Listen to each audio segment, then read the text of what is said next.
we have a report? We do. Good evening.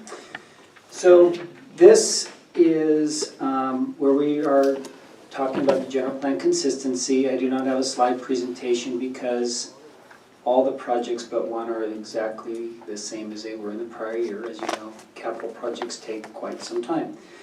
But there are some new commissioners, so I will at least walk through, at least give a status. I kept several of the projects in here that are complete, and I will share those, but some of that is because of delayed funding because of grant funding. But let me walk you through them. We are adding a new project that we're proposing. We're working with our community development block grant funding. And this first project is in the Wildomar Sedco here, sidewalk area. We're looking at Mission Trail, and if you know the history of Mission Trail, back in the day, that's where the railroad line went through. And as you drive through, you see this weird area where you have the road, then you have like a shoulder, and then you have a curb and gutter, and then you've got a sidewalk, and then the homes. And that was designed on purpose back in that day, but it doesn't really serve us well today. So one of the plans that we're intending to do is to go in there and remove the existing sidewalk, and that whole area in there, grade that off into more of a dirt swale, and then come back in with a redefined sidewalk in that area. So this project will take that whole section, try to clean up a portion of Mission Trail, and provide for a newer sidewalk, more at grade. The next grouping of projects are all complete, so we have been very busy. I think the highlight of projects was the lateral C1 storm drain, and I think we had a lot of rain this last year, and it really did do a great job in taking care of the drainage that used to flood out our streets. The next project, Almond Street Sidewalk Project, that's 100% design. We have all of our clearances. We're in the final strokes right now. This very possibly will make the e-bid board here by the end of the month or early next month. So it'll be going out for construction bids very shortly. The next project, Bundy Canyon Road Safety Improvements. I wanted to explain this one a little bit. We received the Highway Safety Improvement Program grant. The only purpose of that grant was not to do anything to Bundy Canyon other than pave the shoulders, add some additional striping, so at nighttime the road is a lot more lit up, so the striping would be very bright, reflective striping, and add some additional signage. And I want to mention that because when I get to the Bundy Canyon Road Widening Project, it'll be important to remember this one project. Grand Avenue Bike Improvement and the Grand Avenue Multi-Use Trail Project, that is 100% designed. And we just got Friday clearance on our environmental, which has been really crazy. They were afraid that in this shoulder that's already been disturbed that we might find an Indian artifact. At least the Caltrans folks were. So it took us more than 6 months to have the local Indians write them a letter and say, no, we're not concerned about this. So we're through that hurdle. We are hoping within the next 3 weeks, then with environmental clearance, we'll get right-of-way clearance, and then we'll be able to go out to bid. It's been a frustratingly long process, well over a year plus delays just trying to get through Caltrans. Our good partners with RCTC have been at the table fighting for us and saying, hey, look, these guys are about ready to lose funding because you guys can't get the project approved. So we're tickled that we're that close. Is this the project where we had the community go on a ride? Yes, we started the project with a ride, and then it's interesting when you talk about that because the next project I bring to you will have a similar type of deal. We'll bring you out pre-project, but then partway through the project we're going to take you to a location where they have a similar amenity so you can experience that and know what the finished product will look like before we finish design. So is we're that trying to get smarter. Bicycles or horses? This will be a it will not take you on a horseback ride on the next trip, no. It might be bicycle or walking. Collier Elementary School project, we're also 100% complete on that. We just got our program supplemental agreement from the state. This is federally funded, so not only did the state have delegated authority, we had to go through an additional process to get federal clearance. We are there. This also should be going out to bid shortly. The Malaga Road and Mission Trail Park project, Matt's helping us with that one. It's a CDBG funded project. We're just trying to get the final, what they call an RFP, but basically get their final clearance and nod for us to be able to put construction plans out to advertise for bid. They just call it an RFP. Park improvements over at La Estrella and Porus. There has been no work done on that. Really what the plan there is, we'll master plan out that 27-acre site right below Ronald Reagan Elementary School. The vision for that park I think is going to be quite different than other parks that we typically see and enjoy, and I think the community will embrace it. This will maintain more of a rural character. We're looking to incorporate more trail elements, maybe parkours. We can see possibilities down the road for maybe an outdoor amphitheater with a natural setting and natural landscape. We've had discussions with the Santa Rosa Plateau and partnering with them and bringing some educational component there, demonstration gardens and the like. And then my bigger phase 4 or 5 or 6 is a nice 2-story but large 1-room structure that we can use for a community service building, educational opportunities. You can picture, and it wouldn't be huge, but it'd be something that we can make available to the public to come and have, rent out if they needed to. But more importantly, would have a setting pointing toward the Santa Rosa Plateau, the old immigration trail, the railroad, all of that with storyboards walking our children and our residents through the history of the Temecula Valley, Wildomar area. So that's a vision that hopefully will generate, but that'll be probably when my grandson is the Director of Public Works, but we are going to work on that. The Bundy Canyon Scott Road project, and I think this has been one of the biggest banner projects that we've been talking to you about, we've been working on. There's been a lot of interest in the community. This is a $30+ million project, and we have been working through with developers. We've been working through with the regional WRCOG in their TUMF program, and we're caught right in this weird gray area where our circulation element asks for the road to be a 6-lane road. The regional model is suggesting that it would only ever need to be a 4-lane road.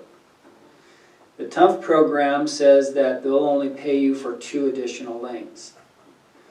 Well, that's great in a nexus study, but the reality is because of the type of road, we have to regrade the road not only horizontally, but vertically to be able to hit all the design speeds for the current design parameters, which in essence, you're building brand new roads and we're not getting credit for the existing lanes. So we have been fighting pretty hard, we've been working closely with them and believe that in this next Nexus study, which has kind of been on hold, it's been talked about a lot by the electeds, but we think we're close. Once this new Nexus study gets approved, I have them in 2 sections at least identifying that the existing infrastructure is 0 lanes to 4 lanes, so we would get credit for all 4 lanes. The area that doesn't change will be the first section, and we think that that's probably one of the first important sections anyways, and that takes us from the freeway at Cherry up to Monte Vista. We have 2 intersections there, and both those intersections really should be signalized. And so the first phase, we're looking at about $4.5 million to get up to Monte Vista, put a storm drain at Sellers where we always have that flooding occurs, put 2 traffic signals in, widen that road at least to 4 lanes, and then we'll allow adjacent development to add the 6th lane like Walmart and the others. So that's the one that we're pushing the hardest on right now. I've got $3.8 million identified for $4.5 million. There's a lot of contingency in there, so we're close enough now at just being off $700,000 with some value engineering. Our hope is that we'll be able to get that out to bid. I won't need a lot of right-of-way to purchase, so that makes that nice. So we'll likely push that first phase through here in the next year, and that'll be our big accomplishment. The second phase is a phase that I really would like to do, and it just touches on that Darling project that you looked at today. The second phase goes right past them, but to make that phase work requires us to shift the whole road northerly up by Tulip, and that impacts 5 of our existing residents, so much so that it would be a complete take of their property and a relocation of those families. So even though that's I think a very important project at $4.8 million, we currently only have $1.2 million in the bank for that, and we're short $3.5 million. So, and a big part of that is because of the acquisition, the extra sound walls and the like. So from a regional model, we don't have a level of service requirement for at least the next 7 to 10 years. It gives us some time to work with those families, allow them to stay where they are. Unless something magical comes up with some funding, we likely won't touch that section. But this is where that Highway Safety Improvement Program I told you earlier comes in, because that section is the section that this HSIP fund comes in. So we would still be able to bring to our community the full widening of 4 lanes up to Monte Vista, and then all the shoulder improvements and all the signage and all the other safety improvements up around through Tulip, heading all the way on up towards heading up towards the farm. The next section that we studied was from that Tulip up to the farm, and that's an $11.5 million project, and I currently have 3.3 set aside for that piece, so we're short $8 million. A big part of that is that's where you start getting into where you do have some of their residents, you do have a lot of sound walls, and they're expensive sound walls. There really hasn't been a real need in there, and we don't really have a lot of curves and things of that nature that we have to address. And then the very last phase, we've not costed out because that is the area from the farm to Sunset, and that will completely realign that curve, and that's through the approved Oak Creek Canyon subdivision. That was approved, 275 homes. And so we've been working closely with that development. He'd like the city to build the project. I said the only way I'd be interested in building the project is I will just build the 2 lanes that give you the proper alignment, but you guys would be on your own. We're still not together on that, so I'm trying to see if we could help them, but I don't know that that'll come together at least in the next couple of years. So it takes this big idea of fully improving Bundy Canyon, and the dollars really kind of hit the reality, and so we're feeling more confident to at least get up to Monte Vista. And then I'll just touch a few more, and I'll shush up, and I'll let you guys kind of ask the questions. Clinton Keith Road widening, we have that 100% design. I have all the funding set aside, but not for us to build it, but for us to be able to credit or reimburse development. So as development occurs in that area, we'll be giving them those sheets. Primarily because I'm going to be pilfering all of my other funds to build the Bundy Canyon first phase. So that's kind of where that is. If anything changes along that way, or if we have a little gap in between that area, because TUMF again doesn't pay for the whole alignment. It'll pay for one of the 4 lanes. So that's how that Clinton Keith Road is working. Palomar Street I have on the list. There's nothing more for us to do right now except work with development. We did the same concept where we came in, designed the horizontal vertical alignment, and as development comes in, we hand them the sheet, we let them build the project. And then the last project I have, we're probably still 2 years off for starting this, but I wanted to put it in the 5-year CIP, and this is to start a project study report for the I-15 Bundy Canyon Road project.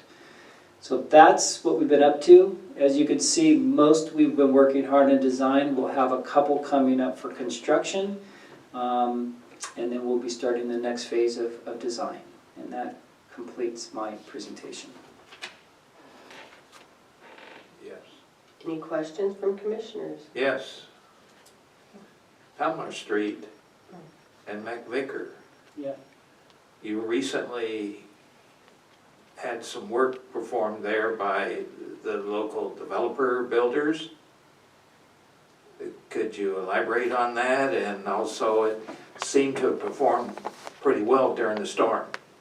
Yeah, so Palomar and McVicker, as you know, we wouldn't even get a half of an inch of rain and that whole intersection would flood out.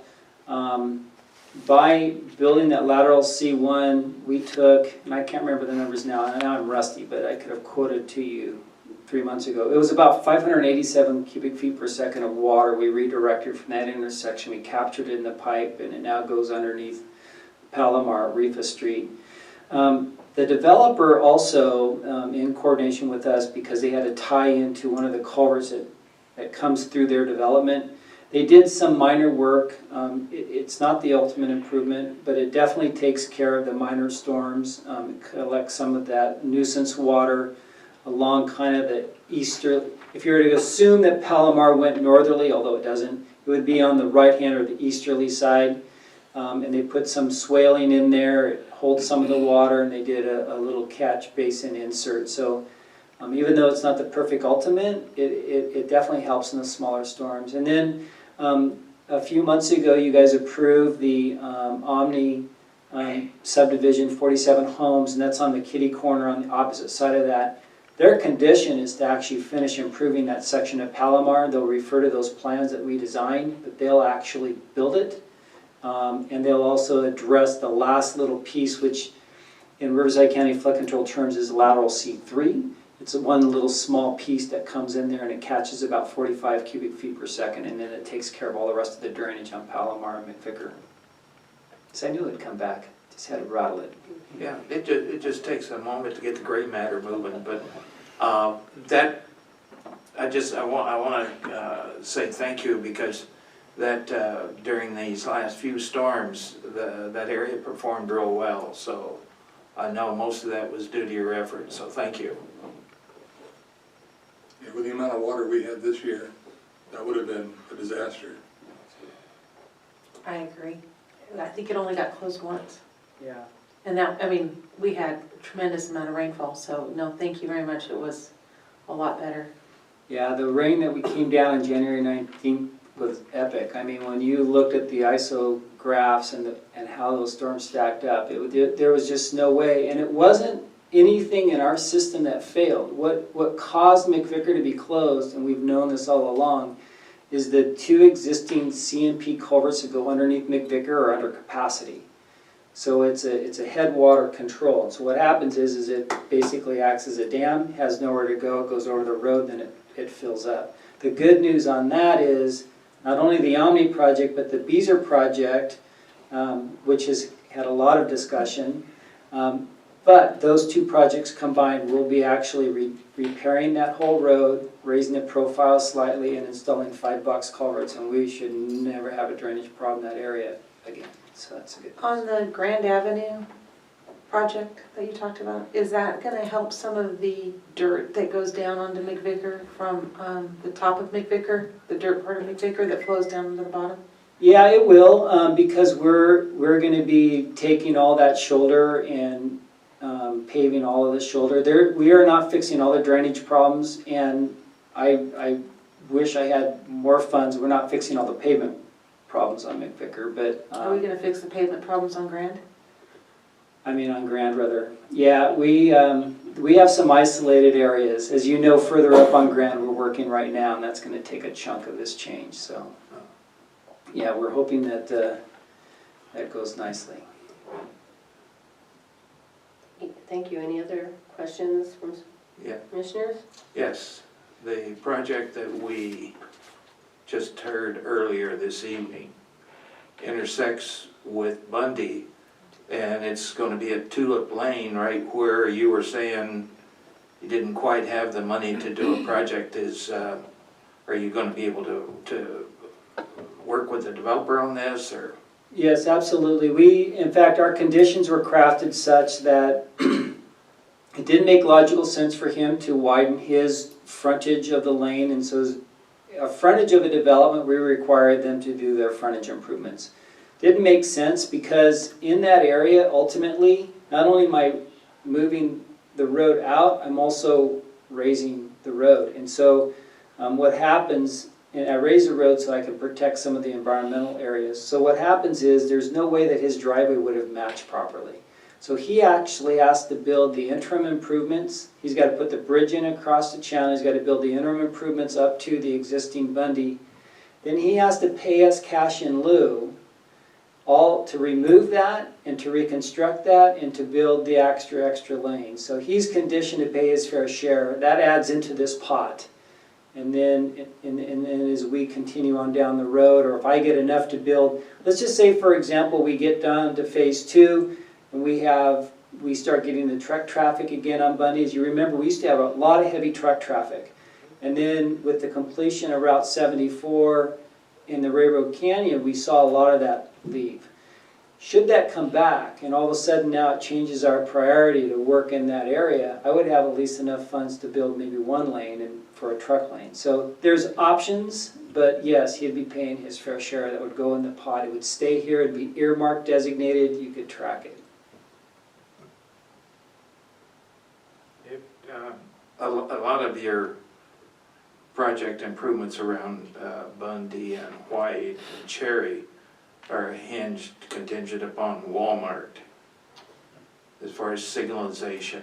Yeah, so not only is Bill Lowe's project conditioned for a fair share contribution to those signals, the Shell station is conditioned with their map to improve the cellars and the rest of Bundy, and Walmart is required and conditioned to build cellars in Monte Vista. So what happens is they're conditioned to do that. If I move forward, when they come forward, I'll get their cash. So they'll actually, there's 2 ways this works. One, if they're development impact fee improvements, they would just pay out their full development impact fees and they'd be satisfied. If they weren't development impact fee, or even if they were and they built it themselves, they would pay their fair share, they would build it, and then they would get a credit against their ultimate fees, but they'd still pay the difference in fees. In this case, likely what will happen is we'll get the cash from them direct, and then they'll pay the difference of their development impact fees for all the other criteria. So we'll get money for that. Same with the Line F extension. I've got 2 projects conditioned to build the Line F extension, but I got Riverside County Flood Control paying us $279,000 to do the design and the construction work for that. So those go into the pot. Thank you, Mr. York. I appreciate all your effort, and it's evident out there that slowly but surely, and I won't ask you about paving and seal coating some of our roads. I know, money, it's always money. Yeah, look, I mean, you know, it's a high priority, and I've got probably right now off the top of my head, I've got 5 or 6 locations that I'm embarrassed about. I definitely want to address. My inspector will be updating our quantities. We did quantities last year. He'll be updating his quantities over the next 2 weeks for me.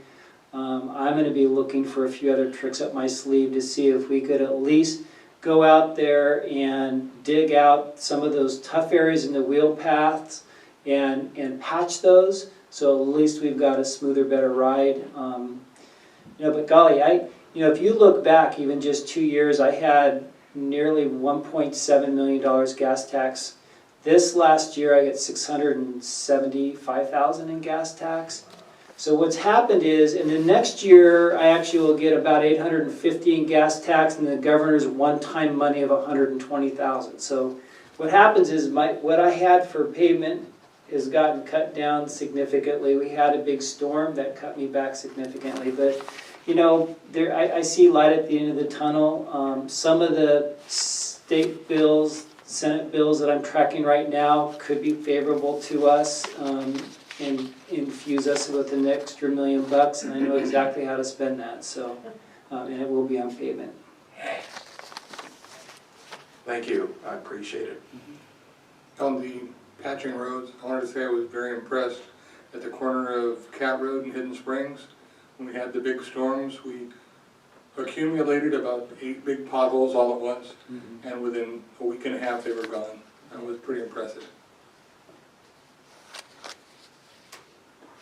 Thank you. So I'll be looking for a motion to approve PC Resolution 2017-05. Thank you. I will York? make a motion. Chair, before we can move forward, we do have one speaker slip. Oh, wonderful. Thank you, Mr. Garcia, for letting us know. And our speaker is, Mr. Kenny Mays. come on down. I got a simple one. On Table 3, Accessibility Improvements Program, it states in part, priority is given to safety-related issues and those which have been requested by citizens. How is that process accomplished exactly? For the time being, I would like to request that a handicap ramp with a parking spot be added to the north entrance of Winsong Park. Many times I have witnessed residents having to be lifted up the curb from a vehicle, or they have to go to one of two corners, hundreds of feet away, to get up to the sidewalk to gain access to the park. I would also request that the city widen the only weekend access point to the cemetery to accommodate a wheelchair. The Scout project that was touted to remedy this deficiency has never materialized. Thank you. Thank you, Mr. Mays.